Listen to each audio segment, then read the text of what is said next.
कोई व्रत हो या हल्का फुल्का खाने का मौका, या फिर हैवी डाइट से अगर आप थक चुके हैं या अपने हेल्थ के लिए चिंतित हैं तो हल्का फुल्का खाना खाना चाहिए। इसमें सबसे बेस्ट ऑप्शन लेकर आई हूँ जिसका नाम है सात्विक तुरई। जी हाँ, आज की रेसिपी का नाम मैंने सात्विक तुरई इसलिए दिया है क्योंकि इसमें ना तो लहसुन प्याज का प्रयोग किया गया है और ना ही सादे नमक का।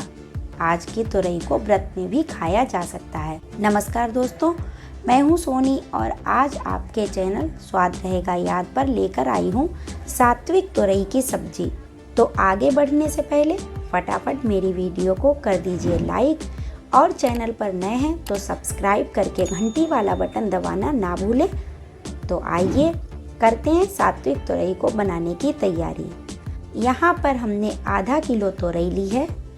इसको इस तरह से हम छील लेंगे और अब तुरई की कुछ इस तरह से कटिंग करेंगे। दोस्तों, किसी भी सब्जी को बनाने में कटिंग का बेहद अहम रोल होता है। आप अलग अलग तरीके से कटिंग करके सब्जी बनाकर देखिए, हर सब्जी में अलग स्वाद आएगा। तो देखिए, हमने करीब 1 से 1.5 इंच तक के टुकड़े करने के बाद इनको इस तरीके से लंबाई में काटा है। यहाँ पर हमने 2 हरी मिर्च चॉप की हैं और धनिया को 2 अलग अलग पार्ट में काट लिया है। पहला पार्ट मोटी डंडियों का है और दूसरा इसकी सॉफ्ट पत्तियों का। इनको हमें अलग अलग समय पर रेसिपी में प्रयोग करना है। तो गैस चूल्हे पर चढ़ा देते हैं कढ़ाई और डाल देते हैं इसमें 1 बड़ा चम्मच देसी घी। और अब देसी घी में हम डालेंगे 2 चुटकी हींग, 1 चम्मच जीरा और डालेंगे चॉप की हुई हरी मिर्च। इसके बाद इसमें हम डालेंगे आधा चम्मच कश्मीरी लाल मिर्च पाउडर, थोड़ी सी हल्दी डालेंगे। दोस्तों, कई बार कई लोग व्रत में हींग और हल्दी नहीं खाते हैं, तो इसमें इन दोनों चीज़ों को आप स्किप कर सकते हैं। अब इसमें मोटी डंडियों वाले पार्ट में से थोड़ा सा हरा धनिया डालेंगे। इसके बाद हम डाल देंगे इसमें कटी हुई तुरई को, अच्छे से मिला देंगे। इसके बाद आधा चम्मच धनिया पाउडर डालेंगे और नमक स्वादानुसार डालेंगे। तो हमने यहाँ पर सेंधा नमक, जिसे व्रत वाला नमक भी कहते हैं, प्रयोग किया है क्योंकि आपको पता है कि हम आज बना रहे हैं सात्विक तुरई।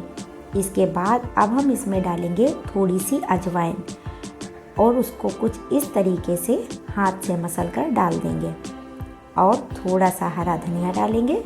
इसके बाद अच्छे से मिक्स कर देंगे, चलाते रहेंगे।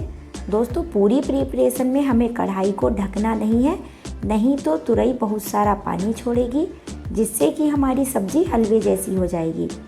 ढक्कन नहीं लगाएंगे तो पानी भाप बनकर उड़ जाएगा और तुरई हमारी ज़रूरत से ज़्यादा नहीं गलेगी। तो अब हम इसमें डाल देंगे बिल्कुल आधा चम्मच चीनी।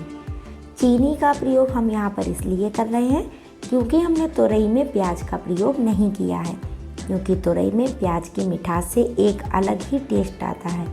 इस वजह से हम इसमें चीनी डाल रहे हैं और तुरई में हल्की सी चीनी पड़कर भी वही काम होने वाला है जो प्याज से होता है। तो चलाते रहें। दोस्तों, आपको बता दें कि तुरई खाने से खून की कमी दूर होती है, यह त्वचा के लिए, दिल के लिए बहुत ही फायदेमंद होती है। डायबिटीज़ की समस्या के लिए भी अच्छी होती है। कब्ज की समस्या में काफ़ी असरदार है। तुरई रोग प्रतिरोधक क्षमता बढ़ाने का काम करती है। तुरई खाने से कैंसर जैसी बीमारी तक का खतरा कम होता है। तो दोस्तों, करीब 15 मिनट तक चलाते हुए तुरई को पकाने के बाद अब हमारी सब्जी बनकर लगभग तैयार है। अब हम इसमें फिर से थोड़ा हरा धनिया डालेंगे और गैस बंद कर देंगे। अब इसे किसी प्लेट में निकालकर हरे धनिए से गार्निश करके सर्व करेंगे।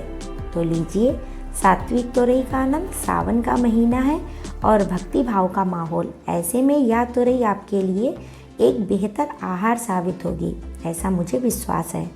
दोस्तों, आज की मेरी रेसिपी कैसी लगी हमें यह कमेंट करके बताएं। हमारी वीडियो अच्छी लगी हो तो लाइक करें, चैनल पर नए हैं तो सब्सक्राइब करें।